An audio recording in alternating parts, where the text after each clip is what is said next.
कोई लिखता है माँ, कोई लिखता है कि हाँ समझ गया कि वक्त बदलने लगे। हाँ समझ गया कि वक्त बदलने लगे, जो मैं छाँव में बैठा तो पेड़ चलने लगे। क्या माँ?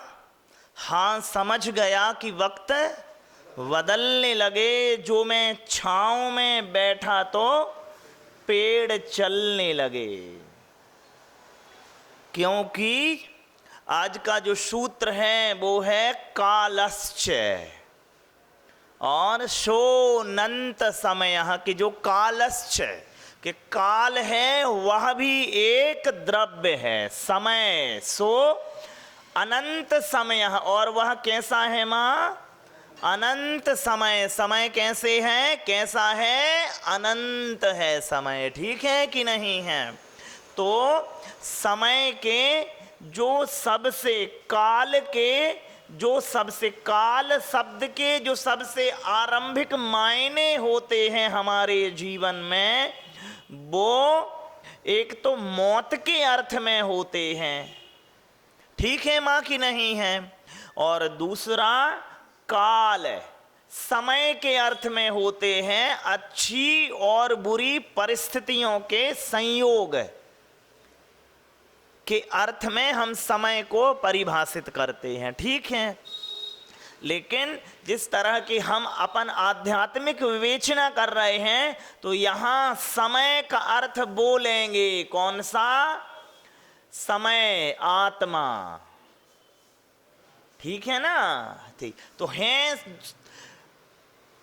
मृत्यु भी अनंत है, क्योंकि अनंत जीवन सो अनंत मृत्यु, और समय भी अनंत है। और चाचा जो मेरा होना भी अनंत है। ठीक है कि नहीं है? तो पहले हम, मैं शाश्वत हूं ना, अमरता का वरदान लिए हुए हूं, तो मैं चाह के भी नहीं मरूंगा, तो मैं भी अनंतता लिए हुए हूं। मृत्यु भी संयोग की अपेक्षा से अनंत बार घट रही है। एक शरीर छोड़ते नहीं हैं और दूसरा मरने को पा लेते हैं। और समय भी अनंत है मां, और समय में चाचा संयोग और वियोग की स्थितियां भी अनंत बनी हुई हैं। तो वो कह रहे थे कि हाँ समझ गया मैं कि वक्त बदलने लगे, जो मैं छांव में बैठा तो पेड़ चलने लगे। ये भी समय की स्थितियां हैं, काल की स्थितियां हैं। तो ये भी समय की स्थितियां हैं चाचा, कि अपने हाथों की लकीरें न बदलने पाए। धर्मेंद्र जी, अपनी हाथों की लकीरें न बदलने पाए, खुश नसीबों से बहुत हाथ मिलाए हमने। अपने हाथों की लकीरें न बदलने पाए, खुश नसीबों से बहुत हाथ मिलाए हमने।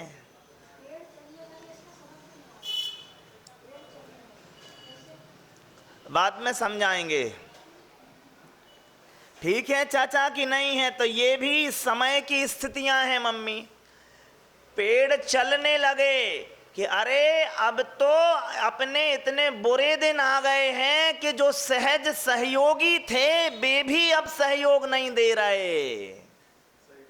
तो समय बदल गए कि नहीं बदल गए? और चाचा खुश नसीबों से बहुत मात मिलाए हमने, लेकिन अपने हाथ की लकीरें न बदलने पाए कभी। तो ये भी दिन है मां समय के, हैं कि नहीं है? समय के ये भी दिन हैं चाचा कि मेरे कहने पे मां, मेरे कहने पे मेरे लोग नहीं आते हैं, मेरे कहने पे मेरे लोग नहीं आए कभी, उसके कहने पे परिंदे भी उतर आते हैं। तो ये भी समय के फेर हैं कि नहीं हैं? और ये भी समय के फेर हैं कि ये कयाम कैसा है राह में। माँ, ये कयाम कैसा है राह में, तेरे जो के इश्क को क्या हुआ, अभी 4 कांटे चुभे नहीं कि तेरे सब इरादे बदल गए। तो ये भी समय की स्थितियां हैं कि नहीं है माँ बताओ। और ये भी समय की स्थितियां हैं कि मुझको किस्मत जमी पे ले आई। क्या माँ? मुझको किस्मत जमी पे ले आई, रहने वाला तो आसमान का हूं, और आज जुगनू सा बन गया शायद, पर मैं सूरज के खानदान का हूं। तो एक स्थितियां समय की ये भी हैं। तो समय महाराज साहब जो कह रहे हैं, कालस्य और सो अनंत समय। मैंने सुना है, मां सुनो, एक गांव में ऐसे लोग रहते थे जिस गांव में कभी किसी ने चावल न खाए। और मंदे जमाने में चावल खाना अमीरी की निशानी होता था। गांव में जो निर्धन भी होते थे, हालांकि दादा टाइप के लोग रहते थे, तो उनके घर भी चावल पकते थे। चाचा कितने दाने? 2 दाने चावल पकते थे। किस लिए? कि वो अपनी मूछ में दावल का दाना फंसा लेते थे कि लोग देखें कि अभी रहीसी गई नहीं है। क्यों? क्योंकि इनके यहां पे चावल पक रहे हैं। तो एक निर्धन जिसने जीवन में कभी चावल न खाए, उसकी अंतिम इच्छाओं में एक इच्छा थी कि जीवन में कभी चावल खा लूं मैं। और जैनी तो हमेशा से अमीर रहे। तो जो सेठ थे, उस गांव का सेठ था, उसके लड़के का ब्याह हुआ, तो उसने ढिंडोरा पिटवाया कि सब बारात में चलेंगे और खाने चावल मिलेंगे। तो उस निर्धन की सेठ के पुत्र के शादी के समय वो आस पूरी होती उसे दिखी, तो वो भी पहुंचा। जिंदगी भर रोटी और लपटा में काम चला। अब जैसे ही वो उस बारात में पहुंचा, तो सब लोग सभी नहीं खाए थे, तो पंगत शुरू होने के पहले ही बैठ गई। उसे आखिरी में नंबर आया, तो वो बैठा, पत्तलें परोसी गई, चावल है। तो सब ने बिल्कुल इतना लिए, कई बार दोबारा आओ न आओ। तो परोसते जब तक उसका नंबर आया, वो चावल खत्म हो गया। उससे कह रहे, भैया एक काम करो, तुम अब उठ जाओ, बेरंग अच्छे नहीं लगते, अभी दूसरी पंगत में बैठना जब तक अगला घान उतरेगा। ठीक है। उसने सोचा कि पीछे बैठना हानिकारक है, तो वो आगे बैठ गया। और परोसने वाले तो वो ही थे, तो उन्होंने सोचा, पहले पीछे वाले रह गए थे, उन्होंने पीछे से परोसना शुरू किया, और जब उसका नंबर आया तो वो फिर क्या रह गया। उन्होंने कहा, भैया अब अगले घान में बैठना। वो सोचता है कि अब तो बीच में बैठना है, इधर से आओगे तो भी मिल जाऊंगा, उधर से आओगे तो भी मिल जाऊंगा। परोसने वाले वो ही थे, उनने सारे चावल के 2 हिस्से किए, एक ने आगे से परोसा और दूसरे ने, और जैसे ही उसका नंबर आया वो फिर रह गया। अब ऐसा करो, पंगत हो गई है पूरी, अब तुम्हारे अकेले के लिए थोड़ा ही चावल बनाएंगे, तो तुम लपटा और रोटी खा लो। बाद जब सब ब्याह से आए तो सब तारीफ कर रहे, कितना अच्छा सेठ का पुत्र का ब्याह हुआ है, सबको चावल खिले। तो कह रहे, तुम भी कहो कुछ। वो कह रहा, सुनो, कर्मी चले बारात, कर्मी चले बारात, कर्म गति संगे, और ढिंग ढिंग पर से भात, कर्म गति संगे। कि हम तो कर्मी थे, कर्म लेके चले, बारात परोसने वालों ने तो कोई कसर नहीं छोड़ी ना परोसने में। उन्होंने तो लाख यत्न किए कि हर एक को मिले। ये सर्वोदय होवे, अंत्योदय होवे, लेकिन कर्म की गति जो मेरे साथ थी तो कैसे मिलने देता। तो एक समय इस अर्थ में है, ये काल इस अर्थ में है कि वे कह रहे हैं कि जो बेर बेर खात ते सो बेर बीन खात हैं, है कि नहीं है। काल सहयोग नहीं देता है, समय सहयोग नहीं देता है। कालश्च, एक काल इस अर्थ में भी प्रयोग होता है, एक समय इस अर्थ में भी प्रयोग देता है कि आशाओं से भरे हुए लोग कहते हैं कि अपना टाइम आएगा, है कि नहीं है मां। क्या जो चाचा एक बहुत बड़े अभिनेता ने कहा है कि समय वो नहीं होता है चाचा जहां पे गेंद पड़ती है वहां पे बल्ला जाना, ये अच्छे समय की निशानी नहीं है। अच्छे समय की निशानी ये है कि जहां पे बल्ला जाए वहां पे गेंद पड़े। ठीक है मां कि नहीं है। तो एक तो समय के ये अर्थ हो जाते हैं, ठीक है कि नहीं है। और घूरे के भी दिन आते हैं। तो अभी मतलब घूरा है, इसलिए वो दिन आने की प्रतीक्षा में है।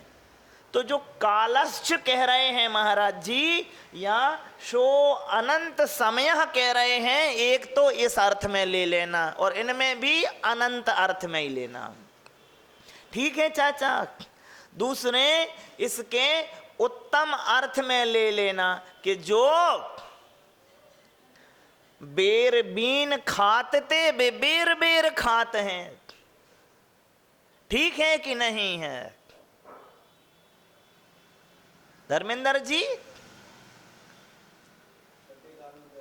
हाँ, कि अब अच्छा समय आ गया, बुरा समय आ गया, ठीक है कि नहीं है। कि जो बेर बीन खाते चाचा, बुरा समय ये होता है, राजस्थानी कहावत है मां कि अगर समय बुरा है तो ऊंट पे बैठे आदमी को कुत्ता काट ले।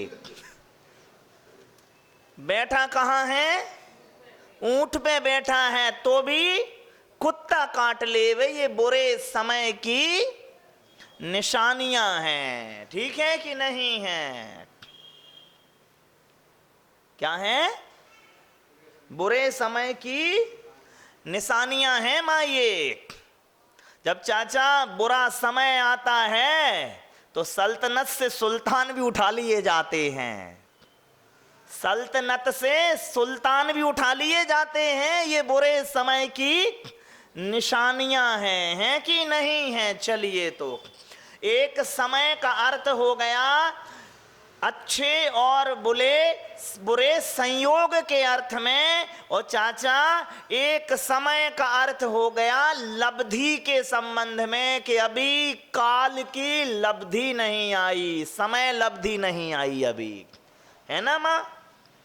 मुनि जी कह रहे, आपने पूछा मुनि जी मैं व्रत इत्यादि क्यों नहीं ले पा रहा, तो मुनि जी ने आपके पूरे चरित्र, आपकी चारित्रिक गतिविधियों को देखा और कहा लगता है अभी लब्धि रूप समय का अभाव है, ठीक है कि नहीं है। तो एक लब्धि रूप समय भी है, ठीक है चाचा। और एक समय, अब तो लगता है इनका समय आ गया है। मां जिंदगी भर कहते रहे अपना टाइम आएगा, अपना टाइम आएगा। डॉक्टर ने बुला के कहा सुनो अब इनका टाइम आ गया है। तो एक इस अर्थ में भी समय और काल का प्रयोग होता है, ठीक है चाचा कि नहीं है। आप जो हमें समय का लेना है, कालश्च सो अनंत समय, तो वो तो द्रव्य के पर्याय के रूप में हो गए कि नहीं हो गए। एक समय का अर्थ होता है चाचा सा प्लस मय, है ना मां। सा मतलब होता है वह, जो स्वा है अपना वह, और मय का मतलब होता है तल्लीनता। तल्लीनता मय, दुखमय, सुखमय। तो मय मतलब तल्लीनता, निमग्नता। तो स्वा, सा का मतलब वह, तो वह जो मेरी स्वात्म तल्लीनता है वह समय है। क्या है, क्या है चाचा बताओ। स्वा, स्वा मय, तो अपने मय हो जाना ये समय है। तो समय सार इसी को कहते हैं स्वामय हो जाना। जो स्वामय है वो ही समय है चाचा। इसलिए लिखा हुआ है मां, जो स्वाज्ञ हैं वो ही समयज्ञ हैं।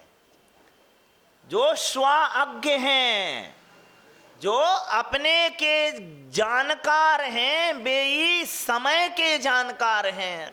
ठीक है मां चाचा।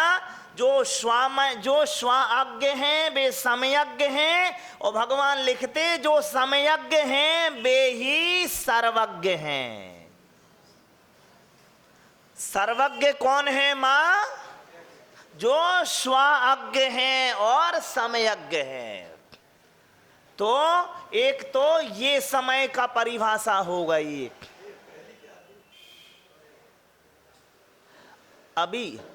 अब चाचा अभी अपन देख लेंगे पहली क्या थी। और मां तो सा प्लस मां है ना, तो काल के अर्थ में तो हो ही गया था ये समय। परिवर्तना वर्तना परिणाम क्रिया परत्वा परत्वे च कालस्य, तो वो समय का वो अर्थ हो गया था द्रव्य रूप में। ये अपन ने उसके तत्व रूप या भाव रूप ये स्थितियां बना ली हैं। ठीक है। तो सा प्लस मय, तो सा मतलब वह जो, और मय मतलब तल्लीनता। तो स्वामय जो है वही समयमय। ठीक है चाचा। दूसरा है सम प्लस या। सम मतलब क्षमता, बराबरी। या का मतलब होता है जो, संस्कृत में पढ़ते नहीं है, या विद्या सा विमुक्त ए, जो विद्या है वह विमुक्ति है ना मां। तो या, तो शम, जो शम में है, किस में है? जो शम में है, शांति में है, सामायिक में है, वही समय है। ठीक है मां कि नहीं है? समय सार के अर्थ है समय या, जो अपना सम है, अपनी जो बराबर की स्थितियां हैं बिना आंदोलित हुए। मां आश्रव भाव में क्या होता है? आत्मा परिस्पंदित होता है, और निराश्रव भाव में जो कि भगवान रहते हैं तो क्या रहते हैं? स्थिति प्रज्ञ, है ना। स्थिति प्रज्ञ, ठहरे हुए प्रज्ञ बुद्धि है भगवान। तो समय वो है कि सम में जो या जो स्थितियां हैं ठहराव की, वो समय है। ठीक है चाचा कि नहीं है? इसी को आचार्य कुंद मुनि महाराज जी समय सार की गाथा नंबर 2 में लिखते हैं, स्वा समय और पर समय। ठीक है। इसकी व्यवहार पर्याय बना लो। जो आप 24 घंटे में अपने लिए समय निकालो वो स्वा समय, और जो दूसरे के लिए निकालो वो पर समय। ठीक है। जो समय मेरे अपने उत्थान के सोत्थान के लिए जो समय व्यय हुआ वो कौन समय था धर्मेंद्र जी? स्वा समय। और जो परोत्थान के लिए व्यय हुआ वो पर समय। ठीक है। और पर समय सो पाप है। क्योंकि पर में जाओगे तो कसायों की तीव्रता होगी, और स्वा में आओगे तो कसायों की मंदता होगी। अकेला आदमी कितनी देर चिल्लाएगा बताओ जरा। चाचा, जिस दिन आप घर में अकेले रहते हो तो कितनी देर खटपट करते हो? बिल्कुल भी नहीं। अकेला ही हूं तो खटपट काहे को? जब दूसरे आ जाते हैं तो सानिध्य का त्याग हो जाता है। किसके सानिध्य का त्याग? पहले तो अपने सानिध्य का त्याग, और फिर जो गुरुत्व को दिशा में ले जाने वाले हैं उनके सानिध्य का त्याग, है ना। स्वात्व की दिशा में जाने का भी त्याग हो जाता है और गुरुत्व की दिशा में भी जाने का त्याग हो जाता है कि नहीं? तो इसको गाथा को देख लेते हैं, गाथा का अर्थ ही देख लेते हैं कि जो दर्शन, ज्ञान और चारित्र में स्थिर हैं वो स्वासमय है। क्योंकि ये तो व्यवहार रत्नात्रय है ना, निश्चय रत्नात्रय तो क्या है? स्वात्मा। कहा था ना, आत्म ही है देव निरंजन, आत्म ही सदगुरु भाई, और आत्म तत्व ही है रत्नात्रय। रत्नात्रय क्या है? आत्म तत्व हुई है रत्नात्रय, और आत्म तत्व ही सुखदाई है कि नहीं है? और तो रत्नात्रय, रत्नात्रय युक्त आत्मा में प्रतिष्ठित होना है स्वासमय। और जो जीव पुद्गल आदि कर्म में, चाहे द्रव्य कर्म हो, चाहे भाव कर्म हो, चाहे नो कर्म में है वो, जब उसमें प्रतिष्ठित होएगा तो वो है पर समय। ठीक है मां की नहीं है? और समय स्व में प्रतिष्ठित होने के लिए भी अनंत समय है, और पर में प्रतिष्ठित होने के लिए भी अनंत समय है। ठीक है चाचा कि नहीं है? जब तक आप नहीं चाहोगे तब तक आपका समय नहीं आने वाला है। मेरा समय कौन लाएगा? मैं खुद लाऊंगा। तो वर्तना रूप तो वहां पे द्रव्य रूप जो समय है वो अपना काम कर रहा है, मां मुझे अपना काम करना है। चाक तो धुरी पे घूमता रहेगा, मुझे धुरी से दूर होना है तो हो जाऊं, नहीं होना है तो नहीं होऊं। आखिरी बात है, अपन ने वो झूला देखा होगा मां, अब मुझे ही ले लो, मैं उस झूले पे बैठ गया जो धुरी पे घूमता है। अब मैं चिल्ला भी रहा हूं, अरे बचाओ बचाओ, जब नीचे गिरता है ना तो भयंकर डर लगता। और कितने लोग ऊपर से उल्टियां करते हैं तो नीचे लोगों के मल स्नान होते रहते हैं। तो उससे कहो कि तेरे उल्टी रुकने का और पलटी रुकने का कारण क्या है? तू इस धुरी पे घूमने वाले हिंडोले से उतर जा, एक तरफ खड़ा हो जा। नहीं, मेरा पूरा परिवार तो साथ बैठा है तो मैं भी बैठ जाऊं तो कर, तो उल्टी कर, और बाद में उस झूले वाले से गाली भी खा कि मेरा झूला और गंदा कर दिया तूने। तो धुरी पे जो घूम रहे हैं तो उस धुरी से हटना है तो घूमना बंद हो जाएगा। और आत्म धुरी और परात्म धुरी दो धुरियां हैं, तो मैं अपनी धुरी पे टिक जाऊं। बोलिए पूज्य मंगलानंद सागर जी मुनि महाराज की जय। श्रद्धेय क्षुल्लक महाराज जी से निवेदन करें। नहीं, अच्छा, पूज्य मंगलानंद सागर जी मुनि